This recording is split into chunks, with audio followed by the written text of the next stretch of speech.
Bonjour ou bonsoir selon l'heure à laquelle vous nous écoutez et bienvenue à Dans ton catch la culture, l'émission peut-être de référence sur le catch et sur sa transversalité. Je suis Flynn Carter. Je suis Maestro.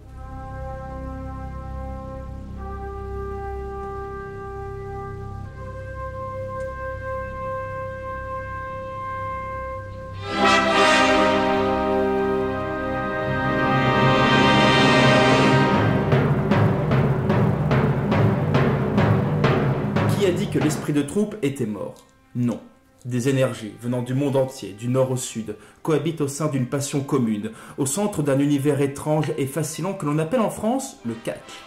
À l'instar d'une troupe de théâtre, le spectacle commence bien avant le lever du rideau, puisque quelques heures avant les premiers mots du narrateur speaker, vous pouvez voir les artistes dans d'incessants allers-retours, figurant la scène où se jouera le drame, en l'occurrence le ring. Il faut du temps, de l'investissement et beaucoup d'amour de son art pour monter ce carré encerclé de chaises parfaitement disposées, mettre en place une régie, la bande-son dédiée à la soirée, ranger les costumes, les repasser avant que commence le premier combat, le premier acte d'un drame ou d'une comédie maintes fois jouée et rejouée. Derrière tout cet amour et tout ce travail se dissimule dans l'ombre des coulisses un chef d'orchestre. Aujourd'hui, avec mon fidèle maestro, nous avons l'immense plaisir de partager un agréable moment avec le directeur de la FFCP, Marc Mercier. Bonjour Monsieur Mercier.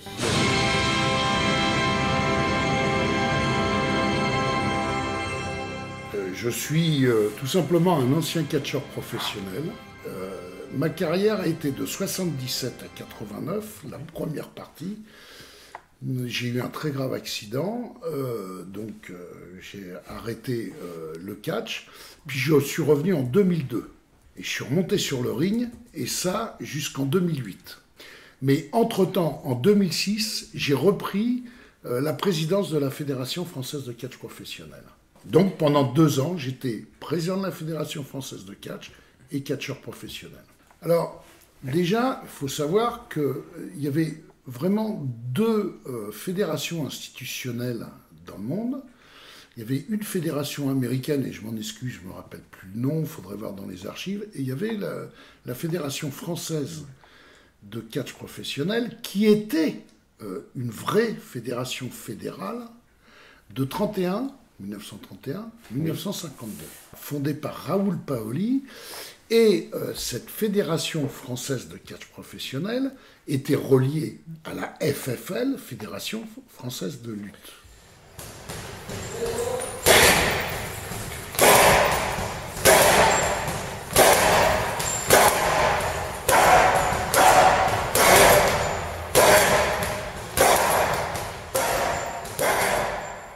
Vous avez la boxe amateur. Quand vous rentrez professionnel, qu'il y a de l'argent mis en jeu, qu'il y a des managers, qu'il y a des équipes, des teams derrière un boxeur, ça devient professionnel et on parle de sport-spectacle. On ne parle plus de sport unique, on parle de sport-spectacle. La boxe comme le catch d'ailleurs, comme le football. Vous avez le football amateur, le football professionnel. Prenez un footballeur professionnel dans une équipe, le gars est français, il joue à Madrid, il revient jouer dans l'équipe de France, gratuitement, ils ont des primes, mais gratuitement, il devient amateur. Le football aux Jeux Olympiques est amateur. Tous les sports qui sont aux Jeux Olympiques sont amateurs, les autres ne le sont plus. Mais alors, comment définit-on la lutte professionnelle? Alors, le catch, dans les années 30, c'est ce qu'on appelait de la bourre dans notre métier. Donc ça restait un sport. Ça, c'était de l'époque de Paoli. Ensuite, vous avez, Paoli a vieilli, ce qu'on appelait des matchmaker managers, ce que je suis aujourd'hui, c'est-à-dire un promoteur de catch. Les matchmaker managers ont compris la manne financière qu'il y avait à organiser des galas de catch, et ils ont voulu aller plus loin. À partir de là, dans les années, fin des années 50, début des années 60, ils ont inventé des personnages. Ils ont mis des personnages sur le ring. C'est comme ça qu'on a vu sortir, dans les années 60, le bourreau de Béthune, l'Ange Blanc, le Petit Prince, Zarak, et j'en passe évidemment. Donc là, on rentrait quand même dans un truc qui était vraiment du spectacle, ce qu'ont très bien compris d'ailleurs nos camarades américains. On rentrait dans du spectacle. Ça n'enlève pas, bien évidemment, et j'en sais quelque chose, les capacités physiques et athlétiques des vrais catcheurs. Je dis bien des vrais catcheurs. Voilà. D'accord. Mais on est rentré dans un monde qui était plus spectacle que sportif pur et dur, voyez-vous. Voilà. Et c'est pour ça, d'ailleurs, que la Fédération française de lutte a coupé ses liens avec la Fédération française de catch.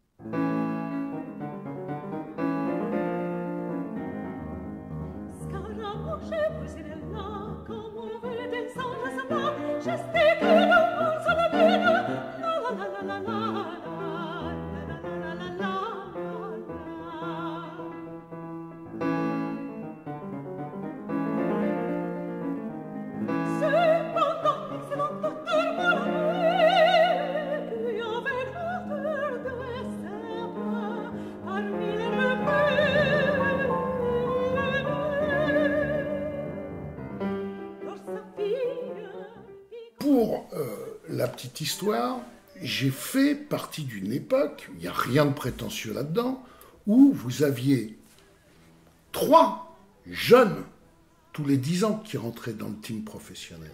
Fallait montrer ses preuves. À l'époque, fallait avoir fait de la lutte. Ou alors être un super judoka, ceinture noire, plusieurs dan. Ouais, vous rentriez pas comme ça dans les écoles de catch. Et puis, avec l'évolution, est-ce bien, est-ce pas bien, c'est pas à moi de juger, c'est aux gens, au public, ceux qui nous payent de juger.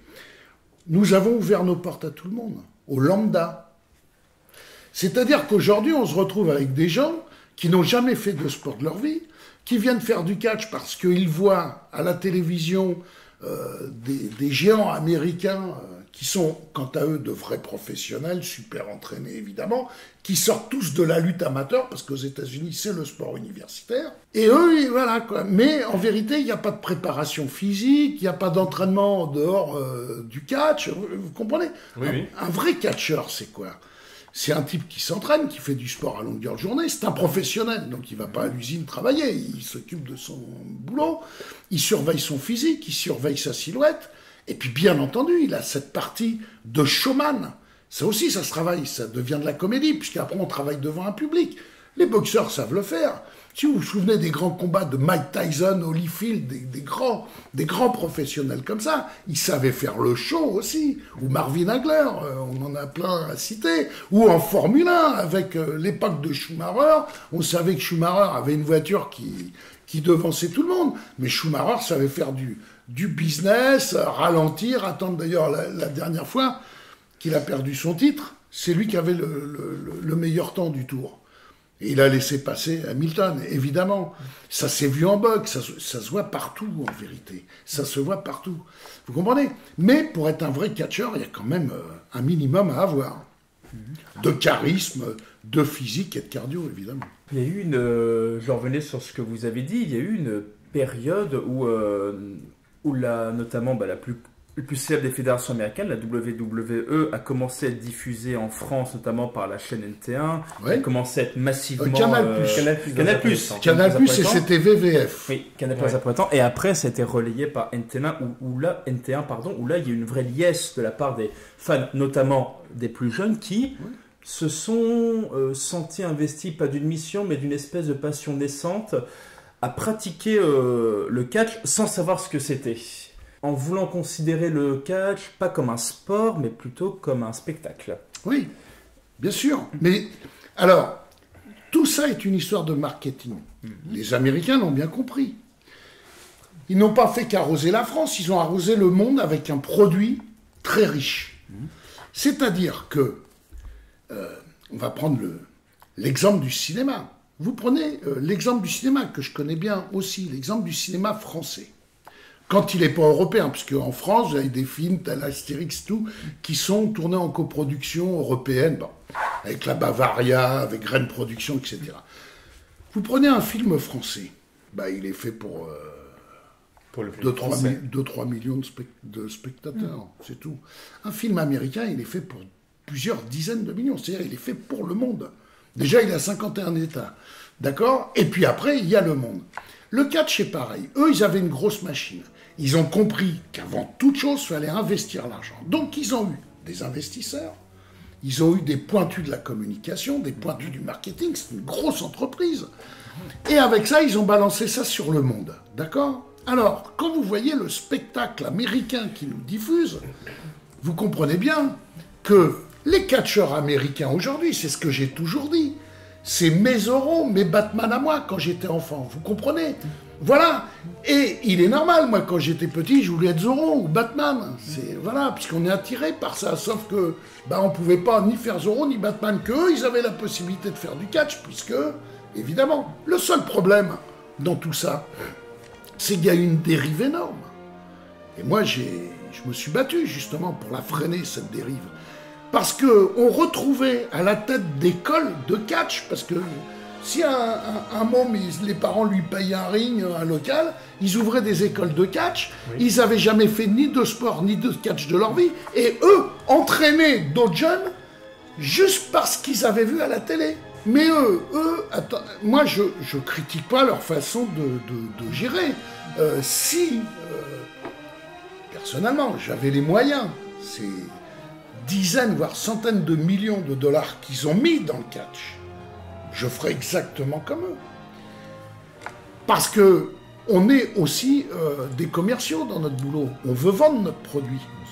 Après, il faut le sécuriser, c'est comme tout. Donc, en fin de compte, tout s'est emboîté comme ça. Les Américains ont sorti. Et après, derrière, il y a eu des gens comme moi qui se sont battus pour réguler le truc. C'est l'évolution normale. Et le catch, je vais vous dire quelque chose. Il a changé 3 fois, 4 fois. Il y a eu le catch des années 30, il y a eu le catch des années 50, le catch des années 60 jusqu'en 80, il y a eu le catch des années 90, et il y a encore un autre catch aujourd'hui. Vous voyez, ça évolue de jour en jour.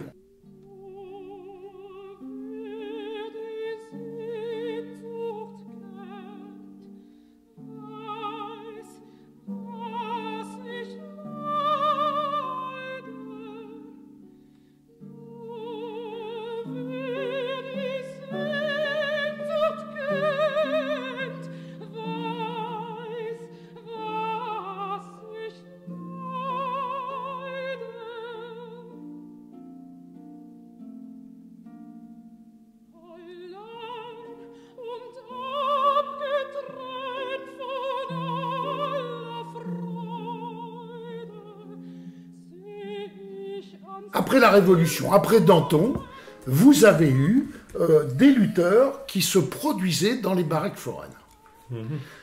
Et à côté d'eux, vous aviez les hommes forts, ceux qui soulevaient d'énormes poids, vous voyez.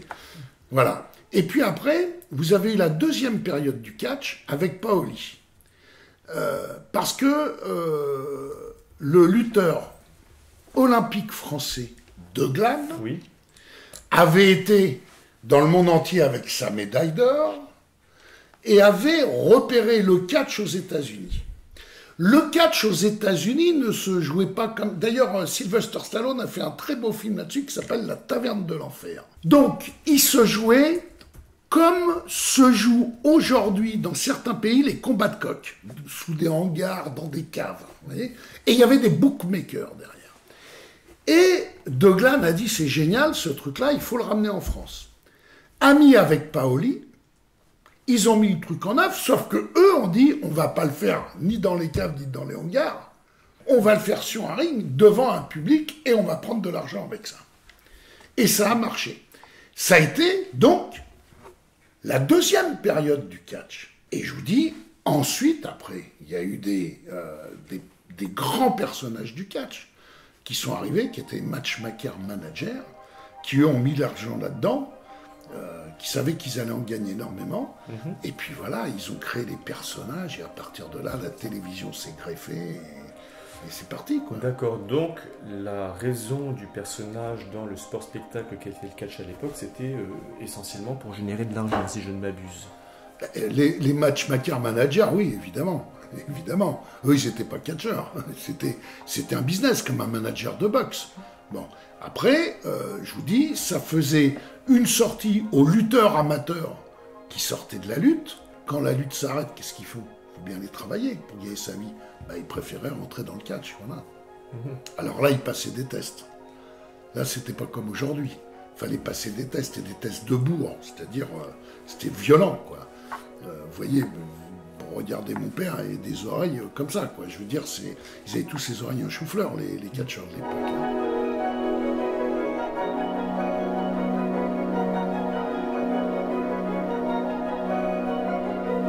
Alors, la bourre, c'est un mélange d'armes-bloc avec de la force puissante. D'accord. Ok. Si par exemple, vous faites une clé au judo ou en lutte, vous la forcez pas, vous la lâchez. Vous amenez le mec à terre et vous lâchez la prise. La bourre, vous tirez fort. Ok. Vous faites abandonner le mec. Pour de vrai. Pour de vrai. Ouais, pour de vrai. Et donc vous, je suppose que quand vous êtes à la base, vous avez une base de lutte amateur, si je ne m'abuse. Tout à fait, oui, bien sûr. D'accord. Et donc vous avez eu droit au, entre guillemets, test de la bourre. Oui, alors oui, parce que quand je suis arrivé dans les années 70 à l'école de Louis Michon à Paris, il y avait tous ces anciens catcheurs qui, eux, sortaient de cette école donc de la bourre et qui étaient nos professeurs. Alors là, ça badinait pas. D'ailleurs, j'ai des souvenirs, c'est énorme. Je me demandais comment on pouvait faire ça, ce qui veut dire qu'on était des sportifs de haut niveau. On commençait par un échauffement qui durait 45 minutes. D'accord. On faisait 3/4 d'heure, encore 45 minutes d'abdominaux seulement. On faisait une demi-heure de flexion de jambes. Encore une demi-heure de gym. Ok. Et après, on allait sur le ring et on faisait des chutes et des chutes et des chutes. C'était des entraînements de 5-6 heures. C'était énorme. C'était énorme. Et qui était Louis Michon ?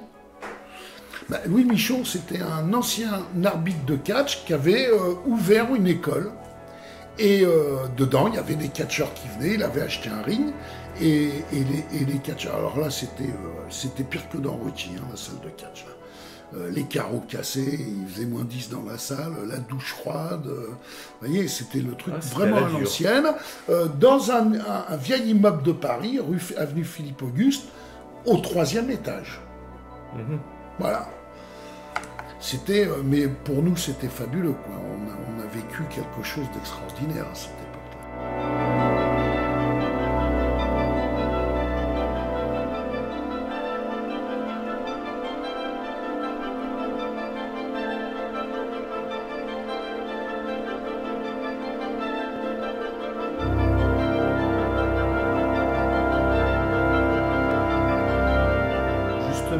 Vous avez quand même pas mal catché à l'Élysée-Montmartre, il me semble.